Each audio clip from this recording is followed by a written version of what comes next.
بات تو رب محمد سے ہو رہی ہے، رب محمد کر رہا ہے اپنے محمد سے، بات تو رب محمد کر رہا ہے۔ یہ پورا کلام اللہ اپنے حبیب سے بات کر کے ہم پر کرم کر رہا ہے اس کلام کی صورت میں۔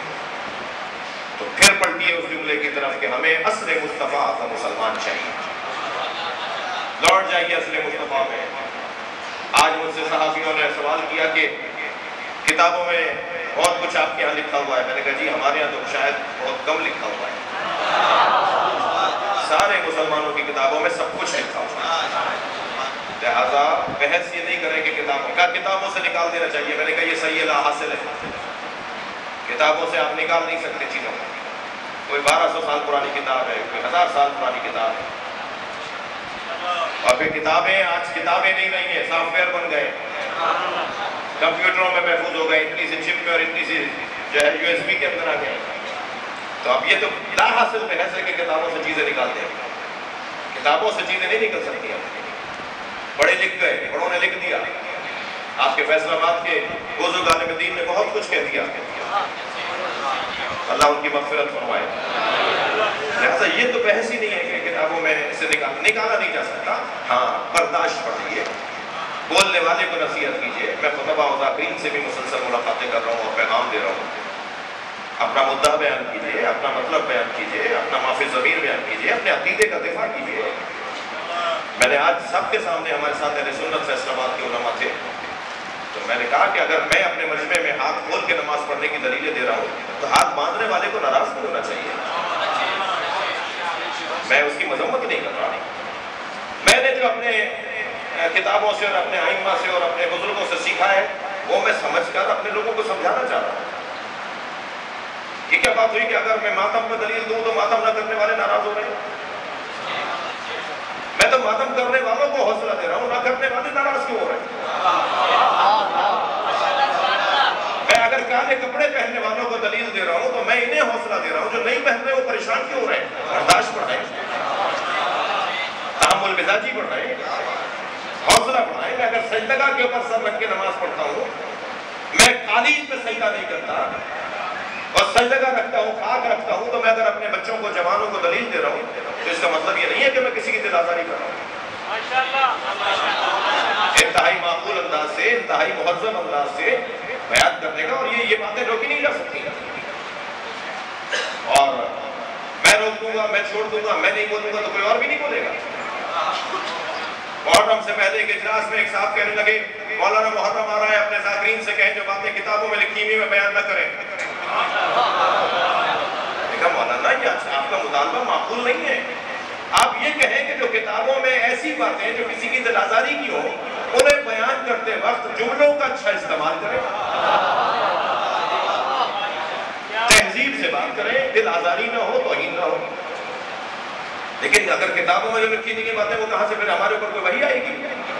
ہمیں کوئی فرشتہ آ کے بتائے گا؟ کتابیں ہی تو پڑھیں گے نا۔ کہہ لیں کہ ہم نہیں مانتے یہ کتاب میں لکھا ہوا ہے، تو بھائی تم گئے ہم کیوں مان لیں کہ تم کہاں ہو؟ اللہ کے وجود، نبی مکرم کے فضائل، توحید کا عقیدہ، اس پہ دلائل، وہ سب کتابوں سے تو نہیں ہے۔ نبوت کی خاتمیت کے اوپر دلائل ہمارے پاس کتابوں سے تو ہے۔ لہٰذا یہ بحث معقول نہیں ہے کسی بھی فورم پر۔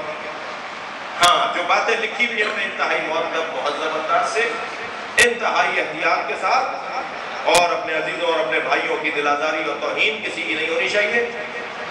مقدسات مسلمہ، مسالک اہل سنت کے مقدسات کی توہین کرنا جائز نہیں ہے۔ یہ موٹا سا روشن سا حکم ہے تمام ملت کے لیے، اور اپنے عقیدے کو بیان کیجئے انتہائی مؤدب انداز سے، سینہ چوڑا کر کے، سجا کر بیان کیجئے، دلائل کو سجائیے اور الفاظ کو ناپیے اور جملوں کو تولیے، اور اس کے بعد اپنے مقصد کو بیان کیجئے، اپنے عقیدے کو بیان کیجئے۔ ورنہ اگر اس طرح کی کوئی قدغنیں لگائیں گے تو یہ معقول نہیں ہے۔ اور ہمارے پاس علم ہے تو وہ مجلس کا علم ہے۔ ہمارے بھائی چپے چپے پہ مدرسہ بناتے ہیں، ہم چپے چپے پہ علم لگاتے ہیں۔ یہ جہاں علم لگا ہوا ہوتا ہے یہ حسین کا مدرسہ ہوتا ہے، یہاں کلاس معلم کے مطابق ہوتی ہے۔ جو آپ کے فلاں گاؤں کے اندر ایک اسکول لگا ہوا ہے جس میں الف سے انار بے سے بکری پڑھائی جا رہی ہے، اس کو کہہ دیں گے آپ کے اسکول نہیں ہے؟ اور جو بوستان زہرا میں اور مسجد علی میں اور مثال کے طور پہ مرکزی امام بارگاہ جو فیصل آباد وہ بھی گھاٹ والا، یا مثال کراچی کا نشتر پارک، یا مثال اسلام آباد کا G62 مرکزی امام بارگاہ، اس میں اگر آپ ڈھونڈ کر اور محنت کر کے اور خرچہ کر کے مہمانوں کو بلاتے ہیں اور ایک معیار کی گفتگو ہو رہی ہوتی ہے، کیا اس کو اسکول نہیں کہیں گے؟ وہ جو یونیورسٹی میں پڑھایا جا رہا ہے وہ تعلیمی درجگاہ بھی ہے، اور وہ جو ایک گاؤں کے اندر ایک چھپرے کے اندر بیٹھ کے بچوں کو پڑھایا جا رہا ہے وہ بھی تعلیم ہے۔ لہذا وہ صرف ایک جو علم لگا ہوا ہے اور سال میں ایک مجلس کرتا ہے وہ بھی تو حسین کا مدرسہ ہے، اور جہاں ہر روز مجلس ہو رہی ہوتی ہے وہ بھی حسین کا مدرسہ ہے۔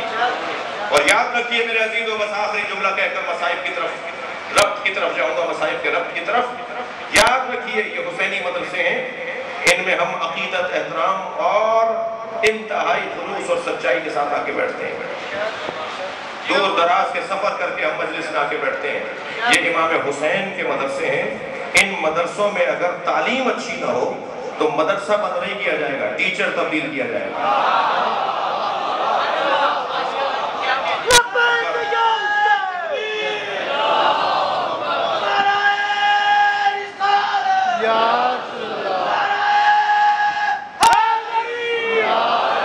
اور الحمدللہ یہ مدرسہ ہمیں جہاں علم دیتا ہے وہاں ہمیں کردار بھی عطا کرتا ہے، اور کرداروں میں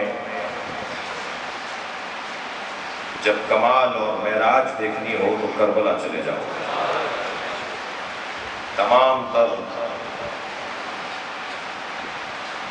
حسن اخلاق، حسن کردار، اعلیٰ عملی، بلند فکری، جس کا کوئی مقایسہ ہی نہیں ہے، وہ کربلا کے میدان میں نظر آتا ہے۔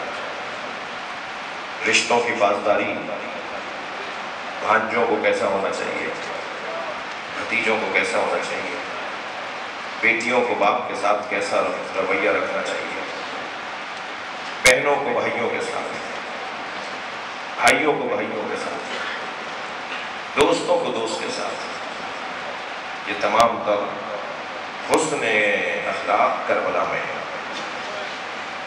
عزیزو، لاشیں تو حسین نے بہت اٹھائے،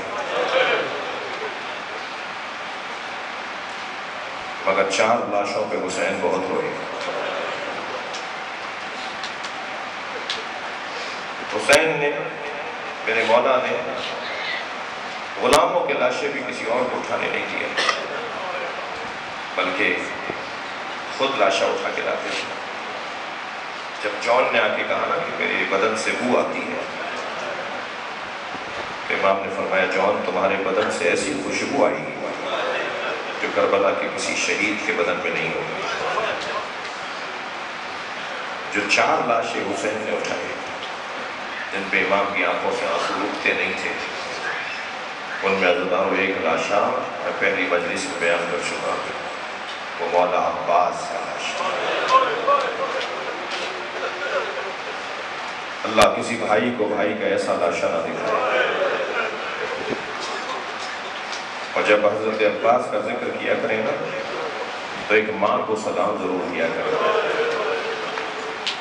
وہ ماں جس نے اپنے 4 بچوں کے لاشیں دیکھے نہیں، روزانہ جنت البقیع جاتی ہے، انگشت شہادت سے 4 قبروں کے نشان بناتی ہے اور مرثیہ پڑھتی ہے، لا تدعونی ام المنین، اے لوگوں مجھے ام المنین نہ کہا، مجھے ام المنین نہ کہا، اس لیے کہ ام المنین بیٹوں کی ماں کو کہتے ہیں، میرے وہ بیٹے کہاں ہیں جن کی میں ماں ہوں۔ اور پھر آہ بھر بھر کے ٹھنڈے ٹھنڈے لمبے سانس لے کر روتے ہوئے کہتی تھیں، میں نے سنا ہے جب میرا باز گھوڑے سے گرا، اجرکم اللہ، اجرکم اللہ، آپ کی آوازیں بلند ہو رہی ہیں، اللہ آپ کو اجر و ثواب عطا فرمائے، تو میرے عباس کے بازو نہیں تھے، اور جس کے بازو کٹ جائیں وہ بلندی سے گرے تو کیسے گرے؟ 36 سال تک میرے مولا عباس نے کربلا کا انتظار کیا، گود میں آئے نا ماں کے تو لوریاں ہی یہ دیتی تھیں عباس کربلا، عباس کربلا۔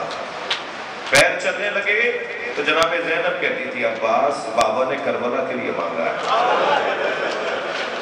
جب کبھی بصرے میں جلال میں آ کر تلوار نکالی تو پیچھے پشت پر امام حسن کا ہاتھ آیا، عباس یہ بصرہ ہے، کربلا نہیں ہے۔